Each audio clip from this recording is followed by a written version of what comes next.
በስመ አብ ወወልድ ወመንፈስ ቅዱስ አሐዱ አምላክ አሜን። ለዓለማት በፍቅሪ ዝመግብ ጥንት ዝነበረ አልፋ ዓለም ሕሊፉ ዝነብር ኦሜጋ መጀመርታን መወዳእታን ዘየብሉ ናይ አቦታትና አምላኽ ናይ ሰራዊት ጌታ ስለትኽንገር ዘይክእል ምሕረቱ ስለትኽንገር ዘይክእል ፍቅሩን ርህራሄኡን ክብርን ምስጋናን አምልኾን ውዳሴን ስግደትን ንዕኡ ይኹን። ንሱ ኣብ ተጸዋዓሉ ካብኡ ዘይትፍለ ቅድስተ ቅዱሳን ንጽህተ ንጹሃን አቁራሪተ መዓት ናይ ሓዲስ ኪዳን ኩርቤል ዝኾነት አዲና ቅድስት ድንግል ማርያም ነቲ አማናዊ ዝኾነ መግቢ ህይወት ነቲ አማናዊ ዝኾነ መስተ ህይወት ስለ ዝሃበትናን ስለ ዘውለደትናን ወዳ ጎይታናን መድኃኒናን ኢየሱስ ክርስቶስ በዘኽበራን በዘፍቀራን መጠን ክብርን ምስጋናን ናይኹና። ኩሎም መላእክት ነቢያት ሐዋርያት ጻድቃን ሰማዕታት እግዚአብሔር አምላክ ብዝሃቦም ክብርን ጸጋን ማዕርግን ዝኸበሩን ዝተመስገኑ ይኹኑ። ዝኸበርኩም ህዝበ ክርስቲያን ከመይ ቀኒኹም ከመይ ኣለኹም? አሜን። ስምትልሉን ህያውን ዝኾነ እግዚአብሔር አምላክና ባእና ብድኹማት ባሮቱ ዝኸበረን ዝተመስገናን ይኹን። እግዚአብሔር አምላክ በደልናን ኃጢአትናን ከይተመልከተ ብድጋሚ በቃላቱ ክንጻናና በቃላቱ ክንፍወስን በቃላቱ ክንሕደስን ክንብርትዕን ስለዝፈቀደን ስለዝፈተወን ብድጋሚ ክብርን ምስጋናን አምልኾን ውዳሴን ስግደትን ንዕኡ ይኹን። ዝኸበርኩም ህዝበ ክርስቲያን ከመይ ጸኒሕኩም ከመይ ኣለኹም? ናይ ሎሚ ከም ፈቃድ እግዚአብሔር አምላክ መዘራረብ አርእስትና አትረፍቲ ዘይረኸብዎ ሃብቲ ዝብል ወይ ከዓ አትራፊ ዘይረኸብዎ ሃብቲ ዝብል እዩ። አትረፍቲ ክንብል ከለና ሰብ ጸጋ ሃብታማት ኣብዛ ዓለም እዚኣ ብጥበብን ብምስትውዓልን እንነብር ኣለና ዝብሉ ኣብዛ ዓለም እዚኣ ብብልጠት ወይ ድማ በለጽ ብዘለዎ መገዲ ዝጓዓዙ ነገር ግን ነዚ ሃብቲ ዝኸትርፍዎ ዘይከኣሉ ነገር ግን ነጸጋ ዝኸወስድዎ ዘይከኣሉ ሃብቲ ንማለት እዩ። እዚ ሃብቲ ስንታይ ኮን ይኾን ወገናተይ? እዚ ጸጋ ስንታይ ኮን ይኾን ወገናተይ? አትረፍቲ ዘይረኸብዎ ሃብቲ ኸንታይ ኮን ይኸውን? ዝኸበረ አልማዝ፣ ዝኸበረ ሉል፣ ዝኸበረ ወርቂ፣ ዝኸበረ ዕንቂ፣ ዝኸበረ እምኒ ሰምፔር፣ አሃ ዝኸበረ ድፍድፍ ነዳዲ፣ ዝኸበረ ማዓድን ዩራኒየም። ሃብታማት ሰብ ጸጋ ሰብ ሃብቲ ዘይትርፍዎ ዝኸበረ ሃብቲ ደኣ ካልእ እንታይ ክህሉ ይኽእል ወገናተይ? እስከ ኩላትናን ዝተወሰነ ካልኣይታት ንሕሰብ። እዚ ሃብቲ ስንታይ ኮን ይኸውን? ብዙሓት ጎራሓት ክረኽቦ ዘይከኣሉ ሃብቲ፣ ብዙሓት ጥበበኛታት ክረኽቦ ዘይከኣሉ ሃብቲ፣ ብዙሓት ነጋዶ ብዙሓት ነገድቲ ክረኽቦ ዘይከኣሉ ሃብቲ እንታይ ኮን ይኸውን ወገናተይ? ስለዚ ኣብዘን ዘለዋና ሓፀርቲ ደቃይቕ ነዚ ሃብቲ ዝንምምላስ ናይ ብሓቂ ንልብና ሰንጢቑ እዚ ሃብቲ እዚ ኣዝዩ ትርፊ ከም ዘለዎ ፈሊጥና እነትርፈሎ ሃብቲ ዘይነጽፍ ሃብቲ ኣብዘን ዘለዋና ሓፀርቲ ደቃይቕ ክንርኢ ኢና። እግዚአብሔር አምላክ መንፈስ ቅዱስ ትምህርትና ይግለጸልና። ምናልባት እዚ ሃብቲ እዚ ከምቲ ኣብ ዓድና ዝበሃል ምሳሌ ሕልሚ ድኻስ እንጀራ እንጀራ ከም ዝበሃል ስለ እንጀራ ንሓስብ ከይንህሉ፣ ስለ ግዚያዊ ምግቢ ንሓስብ ከይንህሉ፣ ስለ ግዚያዊ ሃብቲ ንሓስብ ከይንህሉ በዛ አጋጣሚ ከዘኻኽረኩም ፈቱ። ምክንያቱ እዚ ሃብቲ እዚ ጥበበኛታት ዘይረኽብዎ ሃብቲ ኢልና ኢና፣ ጎራሓት ዘይረኽብዎ ሃብቲ ኢልና ኢና። ከምኡውን ብልጢ ብልጥ ወይ ከዓ ብትግርኛ እንታይ ከም ዝበሃል ተበለጽቲ ዋላ ንበሎ ዘይረኽብዎ ሃብቲ እንታይ ኮን ክኾን ይኽእል?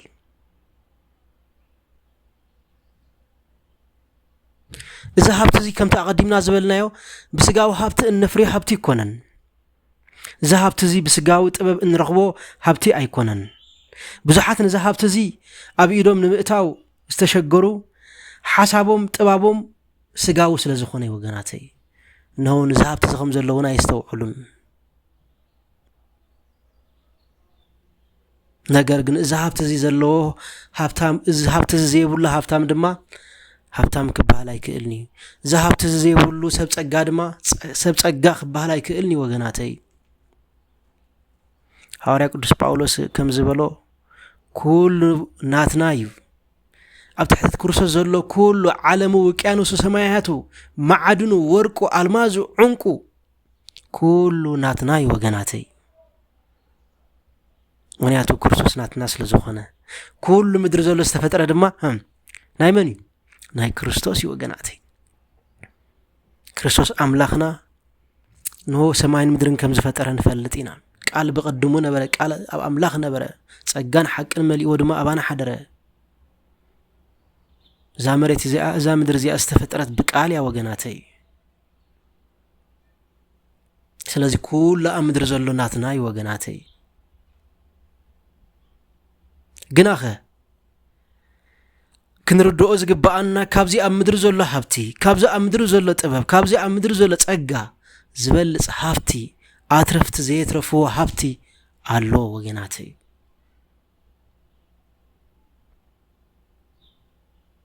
ንዝክር እንተኾይና ኣብ ዮሐንስ ወንጌል ምዕራፍ 4 ፍቕዲ 15 ዘሎ ሃይለ ቃል እንድሕር ኣንቢብና ልዕሊልና ድማ ጎይታናን መድሓናን ኢየሱስ ክርስቶስ ንሆ 10 ኪሎ ሜትር ዝኣክል ነታ ሳምራዊ ሰበይቲ ተጓዒዙ ከም ዝኸዳ ብዛዕባ ህይወታ ከም ዝሓተታ ብዛዕባ መንፈሳዊ ብርታዓ ከም ዝሓተታ ከምኡውን ብዛዕባ ስጋዊ ናብራ ከም ዝሓተታ ንፈልጥ ኢና ሽዑታ ሰበይቲ እቲኣ ማያስቲን ምስ በላ ንሆ መቕድሒ የብልካን ንስኻ ኣሂዳዊ ኣነ እውን ሳምራዊት እየ ስለዚ ከመይልካ ኸባይ ማይ ትሓትት ኣለኻ ብምባል ንሆ መቕድሒ ከም ዘይብሉ ስጋዊ ነገር ምስኡ ከም ዘይሓዘ በቲ ሓደ ገለጸትሉ በቲ ሓደ ድማ ኣብ መንጎ ሳምራውያን ኣሂዳውያን ዘሎ ጋብ ናይ ዘረኝነት ጋብ ናይ ጽልእ ጋብ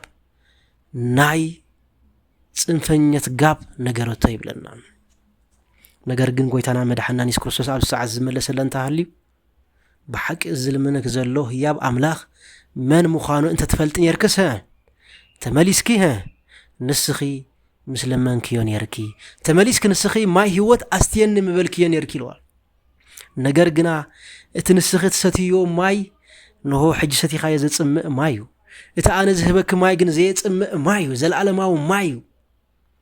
ናይ ህይወት ምንጭ ማይ እዩ ብምባል ገለጸላ ኣብቲ ሰዓት እቲ እታ ሳምራዊት ሰበይቲ ጎይታይ ከይጸምእ እሞ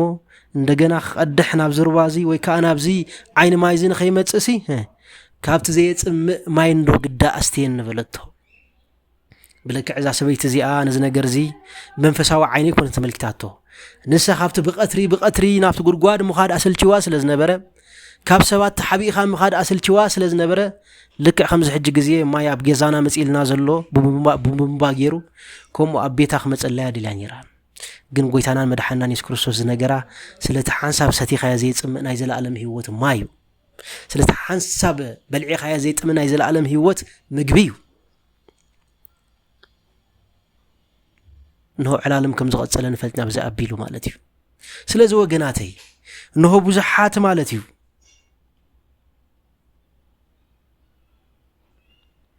ናይ ህይወት ምንጭ ብዘይ ምፍላጦም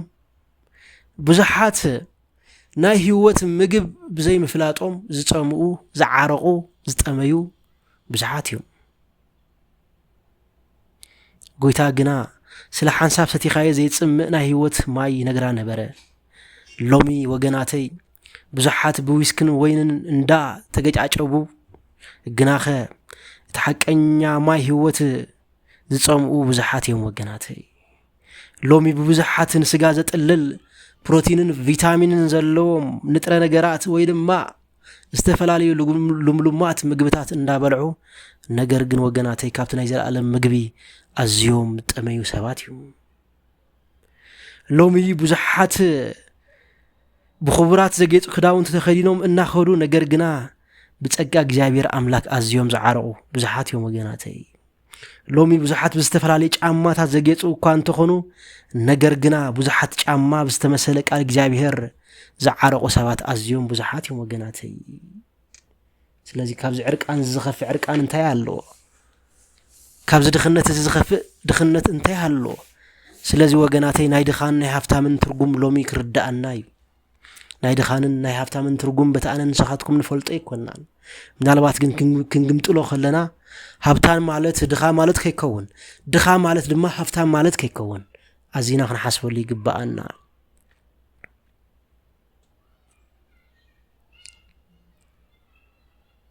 ስለዚ ናይ ዘለዓለም ናይ ማይ ጽምእ ዝነበሮ ናይ ዘለዓለም ናይ ዓይኒ ማያት ጽምእ ዝነበሮ ሓደ ሰብ ኣሎ ኣብ ታሪክ ክንሪኦ ኢና ኣብ ኦሪት ዘፍጥረት ካብ ዘሎ ታሪክ ማለት እዩ ኣብ ኦሪት ዘፍጥረት ምዕራፍ 32 ካብ 22 ክሳብ 32 ዘሎ ኣብ ገዛና ነንብቦ እዚ ሰብ እዚ ያዕቆብ ይባሃል ነበረ ያዕቆብ ወዲ ይስሐቅ እዩ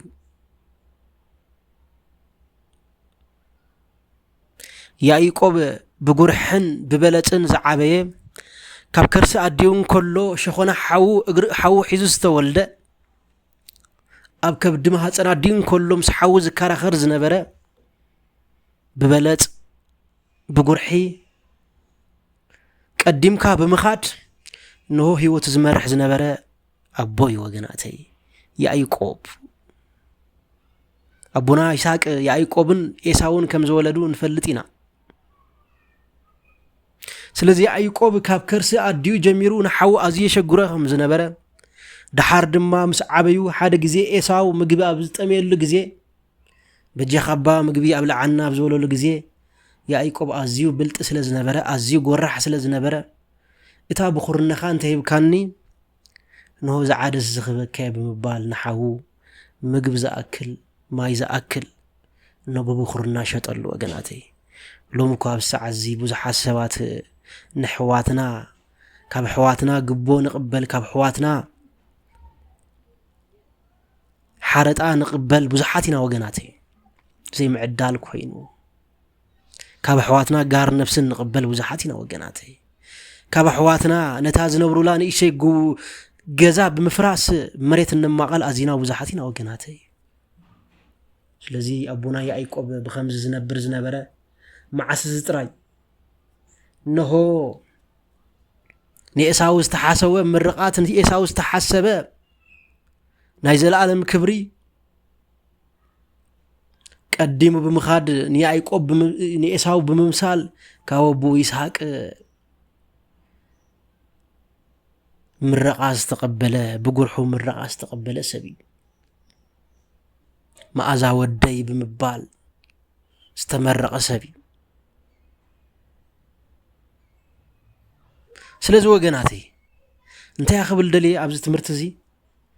ብዙሓት ሰባት ናይ ዓለም ዝኾነ ጸጋን ሃብትን ኣለና እንተ ሸፊጥና እንተ ተጓያይና እንተ ለይቲ ዝተሲእና እንተ ዓሚፅና እንተ ሓንኪልና ነሆ ብዙሕ ሃብቲ ዝኣከብና ጽቡቕ ናብራ እንመርሕ ሰባት ጽቡቕ ሓዳር እንመርሕ ሰባት ኣዚና ብዙሓት ኢና ወገናተይ ብዓመፅ ማለት እዩ ስለዚ ኣቦና ያዕቆብ እዚ ብምግባሩ ነሆ ኣብ መወዳእታ ነሆ ምርቃውን ስለ ዝኸልከሎ ካብቲ ኣቦ ይስሐቅ ክመጽእ ዝግብኦ ንኤሳው ምርቃ ስለ ዝኸልከሎ ነሆ ኤሳው ኣዝዩ ሓረቀ ቅድሚ ሕጂ ሸኾናይ ሒዙ ብምውላድ እንደገና ድማ ብኹርነተይ ብዓደስ ብምውሳድ ሕጂ ድማ እቲ ካብ ኣቦይ ዝመጸ ምርቃ ብዓመፅ ብምውሳድ ብምባል ክቐትሎ ተለዓለ ይብለና ምክንያቱ ዓመፅ ኩሉ ግዜ ቅትለት ዝቕስቅስ ወገናተይ ቅትለት ዘለዓል ወገናተይ ስለዚ ካብ ሰዓት ጀሚሩ ኣቦና ያዕቆብ ምሰዲኡ ተማኺሩ ምሰዲኡ ብምምኻር ናባኩ ላባ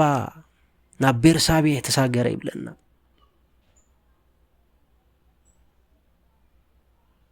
ነሆ ድማ ሕጂ እውን ያዕቆብ ናባኩ ላባ ብምኻድ ነሆ እቲ ናይ ጉርሒ ነገር ኣይገደፎን እቲ ናይ ዓመፅ ነገር ኣይገደፎን ነሆ ድማ ናባኩ ላባ ብምኻድ ነሆ መጀመርያ ንልያ ተመርዓዋ ይብለና ቅዱስ መጽሓፍ ልያ ነሆ ካብ ራሄል መልክዓ ትሕት ዝበለ ዝወረደ ስለ ዝነበረ ብናይ ልያ ምምርዓው ብናይ ልያ ምስኡ ምንባሩ ኣይተሓጎሰን ስለዚ ንራሄል ክእትዋ ንራሄል ክምርዓዋ ብድጋሜ ሓለነን ፈተውን ይብለና 7 ዓመት ብምግዛኣ ድማ ንልያ ይቕሬታ ንራሄል ሰበይቲ ገበራ ኣብ ልዕሊ ድያ ደረበላ ማለት እዩ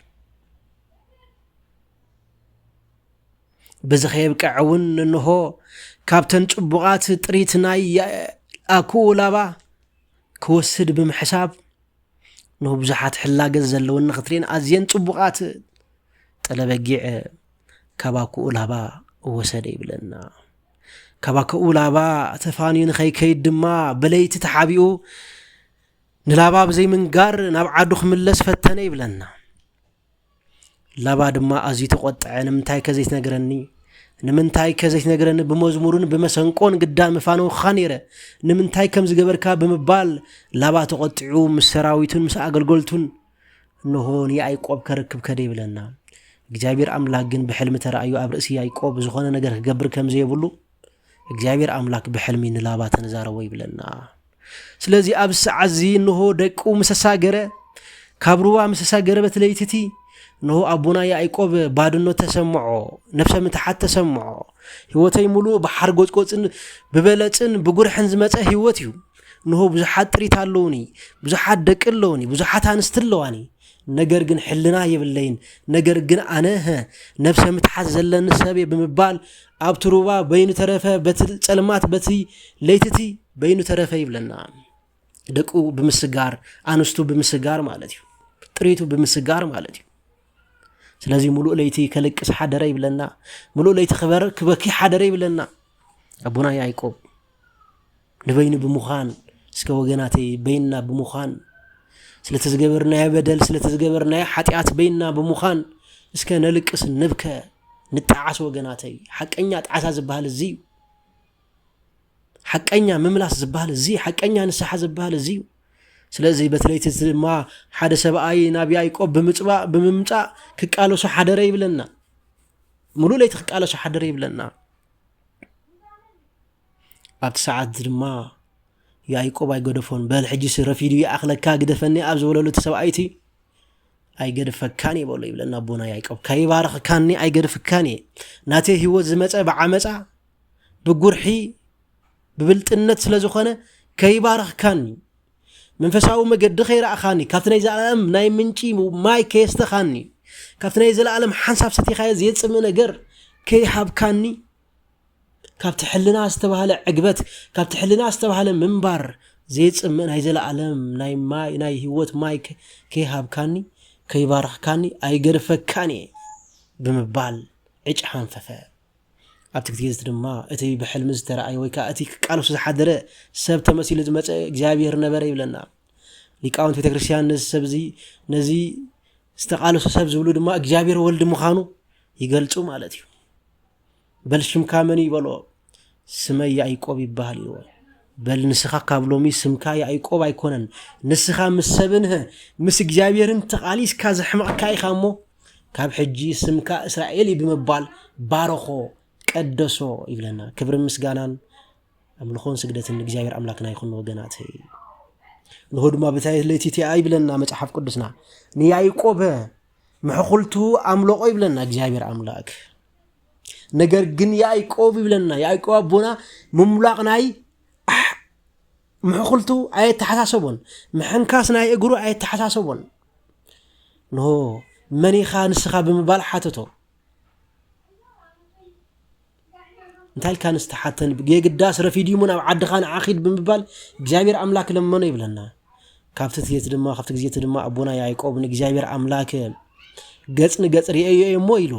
ስለዚህ ዛቦታ እዚኣ ጵኒኤል ክብላ ብምባል ነታ ቦታ እዚኣ ጵኒኤል በላ ይብለና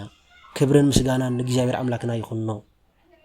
ንእግዚአብሔር አምላክ ገጽ ንገጽ ንሪኦ ወገናተይ ብንስሐ ጥራይ ንእግዚአብሔር አምላክ ፊት ንፊት ንሪኦ ወገናተይ ብንስሐ ጥራይ ወገናተይ መንግስት አምላክ ፊት ንፊት ንሪኣ ብንስሐ ወገናተይ ብምጣዓስ ወገናተይ ስለዚህ ተቀዲምና ተዛራብና ኃይለ ቃል ተቀዲምና ብዙሓት አትረፍት ዘይረኸቦ ሀብት ዝበልናዮ ንስሐ ምዃኑ ንምግማቱ ጽግመና ሰባት የለን እቲ ዘየጽምእ ናይ ዘላለም ማይ ዝበልናዮ ምጣዓስ ምዃኑ ናብ እግዚአብሔር አምላክ መምላስ ምዃኑ ንኹላትና ዘደናገር ነገር ኣይኮነን ወገናተይ ስለዚህ ነሆ ነዛ ሀብት እዚ ኩላትና ገንዘብና ንኽንገብሮ ነዛ ሀብት እዚ ሀብትና ንኽንገብሮ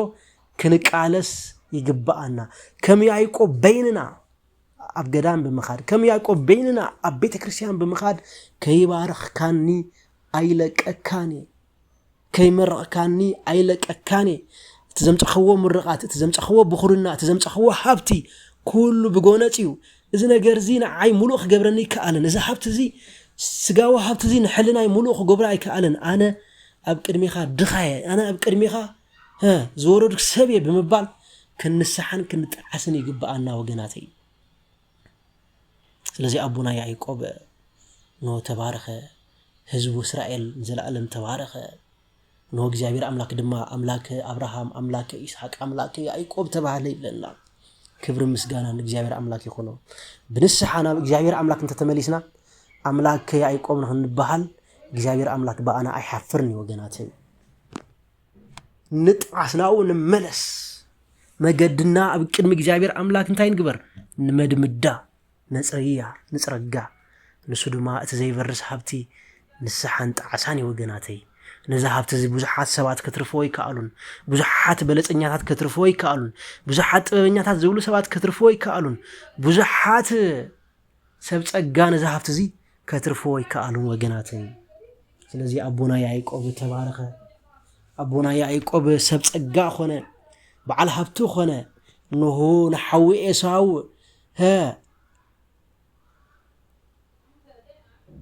استفلاليه هياوات زامسلو بمهاب بجمال بمصلعان احاون امونغون سلام فطر يبلنا كبر مسغانان እግዚአብሔር አምላክና ይሁን ምክንያቱ አብ ምጣዓስ እንታ ያለው ወገናተይ ምን ሰሐላ አብ ምጣዓስ ድማ ከሐሳ መخفال አለው ለተዘበደል ከያሰብ ከሐሳ ተخفሎ ተሐቀኛ ሀብት ድማ እዚ ወገናተይ እቲ አትረፍ ተخرخቦ ዘይካሉ እቲ ዓመጽ ተخرخቦ ዘይካሉ ሀብቲ ናይ ዘላለም ሀብት እዚ ተዘይጽም ማይ እዚ ወገናተይ ስለዚህ كمنا يابونا يعقوب تاريخنا مهاري قبعنا كمون أقدمنا زلعلنا يدحرنا ونريئو تهاليو نايتا سمراوي السبيتيو أبي وهنش ونجيل معراف 4 جمير زلو مالتيو اتا سمراوي السبيتي بقطري نابتو قلقواد يعقوب استسمع علا نو بقطر خد قدح عبز خلط اللي قزي قويتانا مدحنا نيس كورستوس نهو ناب سماريا كحالفا بيل قدو خوني بلنا سلازي نابز قلقواد زخيد ما قدو خوني بلنا سلازي قويتانا مدحنا نيس كورستوس نزا استشجرت نفسي نزا تتقمس نفسي نزا زعرقت نفسي نخل بسا قرما نخل بسا نزا زعرقت نفسي هيوت نخل بسا 10 كيلومتر تقعيزو نابزا سبيت زي اخدي بلنا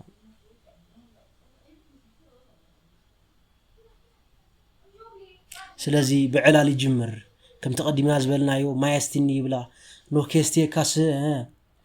نهو ناي ماي متحزي بالكان نبرتي بالكان بمتاي غير اخستي كاي غنا خا انسخا اهيداوي انا خا سامراويت امونغو اهيداوي انا سامراوين زلو صلئي እንዳፈለጥካ ከመልካ ማያስቲነት በመባልካ ተሐተነ በመባል ሐጥቶ እሱ ድማ እትነ ሆና እግዚአብሔር አምላክ ያ ምን ሙኻኑ እንተ ተፈልጥ ነርክሲ ተገንጢልክ ንስኺ አስቲን ንመልክ ነርክ ተስኽተስቲን ማይ ነው ሐሳብ ሰቲ ኻይዝ ጽምእ ማይ ተአነዘስቴክ ማይ ግና ሐሳብና ሐዋርን ዘይጽምእ ማይ በመባል ነገር ማይ ህይወት ነገር አይብለና እሳድማ በሐቅ ጎይታይ ካፕተን ስኻት ብሎ ዘለኻ ዘይጽምእ ማይ ግዳስቲን በላ ግና ዛዘቢት እዚያው ሙኽት ብልከላ ነው በመንፈሳው መገዲ ነበረን ብዙሓትና በእግዚአብሔር አምላክ ንቀርብ በዚ መገዲ ዚና ወገናቲ እግዚአብሔር አምላክ እንድሕር ተቀሪብካ ሀብቲ ይህብ እግዚአብሔር አምላክ እንድሕር ተቀሪብካ ወላዲ ይህብ እግዚአብሔር አምላክ እንተቀሪብካ ብዙሕ ግርማ ሞገስ ይህብ ምባሊና እግዚአብሔር አምላክ ንጸጋ ለተናይ ዘላለም ሀብት ዝኾነ ጸጋ መንፈስ ቅዱስ ናይ ዘላለም ህይወት ዝኾነ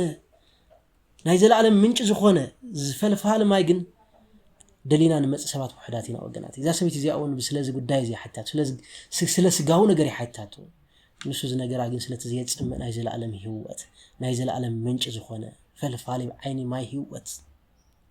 نغير አይብለና መጽሐፍ ቅዱስ ስለዚህ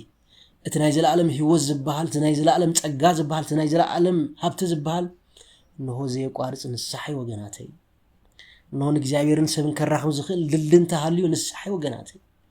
ደቂ ሰባት ኣብ ቅድሚ እግዚአብሔር አምላክ ነው ተባዓት ረኺቦም ክቆሙ ዝኽሉ ምዝንስሑ ጥራይ ወገናተይ ካብ ልብ ምዝንስሑ ካብ ልብ ምዝጣዓሱ ጥራይ ነዛሃብት ዝወነኑ ኣዝዮም ውሕዳት እዮም ወገናተይ ነዛሃብት ዝንዒቆም ብዙሓት ኣብ ስራሕ ዝጽመዱ ብዙሓት ንስራሕ ምኽንያት ዝገብሩ ዛ ሰበይቲ እዚኣ ብዛዕባ ናይ ዘላለም ህይወት ናይ ዘላለም ማይ ሰቲኻያ ዘይጽምእ ማይ ክነግራን ከሎ ንሳ ግን ብዛዕባ ናይ ያዕቆብ ዒላት ነግሮ ነበረት ብዛዕባቲ እምባ ብዛዕባ ምስጋድ ትነግሮ ነበረት ይብለና ለሞን ብዙሓት ሰባት ብዛዕባ ቅዱስ ቁርባን ክትሰብኮም ከለኻ ብዛዕባ ንስሐ ክትሰብኮም ከለኻ ስለ ስርሖም ይዕልሉኻ ኣነኮ ክንድዚ መራኽብ ኣለዋኒ ይብለካ ሓደ ኣነኮ ኣብ ዱባይ ከም ዝሃብትለኒ ይብለካ ሓደ ኮ ኣብ ጁባ ክንድዚ መካይን ኣለኒ ይብለካ ሓደ ኮ ኣብ ዩጋንዳ ክንድዚ ናይ ጸባ ታንከር ኣለኒ ይብለካ ሓደ ኮ ኣብ ገለ ዛምቢያ ክንድዚ ኣለኒ ይብለካ ግን ንስኻ ስለ ናይ ዘላለማዊ ህይወት ዝኾነ زي قارص عين ما يخات نغرو زلخا سلنا زلالم هيوت هابت زخونه صقا منفس قدوس نسحا يخات نغرو زلخا مسار ما سلت سغاو زخونه ነገር ያዕቆብ አብዚም ሰግዱ ነይሮም ንስኻትኩም ግን ስግደት ዝግባ ኣብ ኢየሩሳሌም ይኹም ትብሉ በመባል ስለ ስጋው ክትዕ ስለ ሃይማኖቱ ክትዕ ስለ ሃይማኖቱ ክርክር ትነግሮ ነበረት ይብለና ጎይታና መድኃኒና ኢየሱስ ክርስቶስ ግን ነዚ መገዳዚ አይጸላን ቀስ በቀስ እንዳበለ ሓተታ بحقي أوشت أزول نجرا حموشت سبوت نبارخي سلد يقريتها أبتي كلميوس كابتن هاي العالم ما هو تكستيه كند حرته خوينا بمبار حدا نجر فقد الله سواء يحس كمسبب الله ولا كعلوم يمكن الساعة أنت خوينا وجناتي بتوم سوا حدار زخونا مس سوا حدارنا كن الساعة خمزلنا أنا بقربان قرب كمزلنا تعرف كلنا ينجرنا سلازي نزين ناي مسترع مو بسوو أبنت بمقبار سواء كخير كنت هاجبري أكل كخير كنت أوعيهمه كات زيت من عايز العالم هي وتكستيه كيبلا تحسبيت تياخا سبعة بالليل بمبال نجرات برجع سبعة بالليل بمبال كسي حق تزارب كي إنه قد محجة حموش سوتنا بارخي إنه زم ساخذ الحجون سواء كايكونن بمبال نجرات أبتسعت زي بحق نسخة نبي خاب بمبال وشتا أمنة وشتا رعامة مغنياتو ناي وشتا قوادا ناي وشتا مستير سلازفلت ألا وقناتي ناي وشتنا مستير نخرستوس ننقرو ناي وشتنا مستير نأملخنا ننقرو قناتي شو عرفت خنركبينا شو ناي زلاء عالم سريت خنركبينا شو ناي زلاء عالم نساح خنركبينا بمقدكان غيرنا ناي قزار سنا مستير ناي قزار سنا حاتيات ننازز وقناتي أنا نسخاتكم كندينا خم غيرنا كنديناتنا بوزح غوادا زلنا نأملخنا زي نجرنايو نأملخنا بقلصي زي تنسحنايو خندي رسحاتا وشتنا الله وجناتي بحق إذا مساخ زول شارشايون سبعي كيكون يدوا قلتنا مدحنا نسكوسوس إذا سبزي أبي هو تعجبت سلازي نبرت أسبوت غير نبرت أوه سبوت مقيار أنست مقيار نايزي عقبت مرأياي وجناتي أبي هو تعجبن نبرت نتوم زموتنا بقى سبوتها بحلنا أتقتلهم نبرت تحدث متأخرون خاب مستحدث وادرو نتحدث متأخرون مستحدث وادرو كم من دا جبرت حموش سبوت فتحتي بلنا حموش سبوت بحلنا قتلتي بلنا ولا كوا بسجا كوا أنت متوا حارس بأيك متى يخلي جناخه إنه متأحف قدسنا ويد ما هاي مانتنا ولا حارس بأيك كوا أنت متى دحرم ما تحدث مرعوت خليا بدحري زول حقيقين بيت كريستيانات فوق حقي يكونن 4 5 6 سوت 3 سوت ممرعاو بيت كريستياننا ايدغفوني قال وينجيلنا ايدغفوني ስለዚህ እግዚአብሔር አምላክና ንስሐ ጨዋዓ ናትና ይዘለ ዓለም ሀብት ዝኾነ ብዙሓት ከፍሪዎ ዘይከኣሉ ሀብቲ ናብኡ ጨዋዓ ኣብ ሰዓዚ ኃጢአታት ተናዘዘት ፈኾሳ ዑዝራኣ ብምስንዳው ድማ ናብ ከተማ ስለቲ ናይ ዘለዓለም ምንጭ ህይወት ዝኾነ ስለቲ ናይ ዘለዓለም ምንጭ ሓጎስ ዝኾነ ኢየሱስ ክርስቶስ ሰበኸቶም ብዙሓት ሰባት ድማ ንምስክርነታ ሰሚዖም ናብ ትሩባ ናብ ትዒላ ያዕቆብ መጹ ይብለና ብዙሓት ሪኦም ድማ ብኡ ሪኦም ኣመኑ ንስኽ ስለዚ ነገር ክና ዘይኮነስ መጺና ስለዝረኣናዮ ኣሚንና ኣለና በመባል ድማ ንሶም ስለ ናይ ክርስቶስ ናይ ኢየሱስ ክርስቶስ ኣምላኽነት ናይ ኢየሱስ ክርስቶስ ናይ ባህር ኣምላኽነት መስከሩ ይብለና ክብርን ምስጋናን ኣምልኾን ውዳሴን ስግደትን እግዚአብሔር ኣምላክና ይኹን ወገናቲ ስለዚህ ናይ ዘለዓለም ዘይጽምዕ ማይ ናይ ዘለዓለም ዘይጽምዕ ሀብቲ ናይ ዘለዓለም ዘይጥምዕ ሀብቲ ብዙሓት ከትርፎ ዘይከኣሉ ሀብቲ ናብ እግዚአብሔር ኣምላክ ምቕራብ ናብ እግዚአብሔር ኣምላክ ብንስሓ ምቕራብ ናብ እግዚአብሔር ኣምላክ ብምጽዋት ምቕራብ ናብ እግዚአብሔር ኣምላክ ብጸሎት ምቕራብ ናብ እግዚአብሔር ኣምላክ ብትሕትና ምቕራብ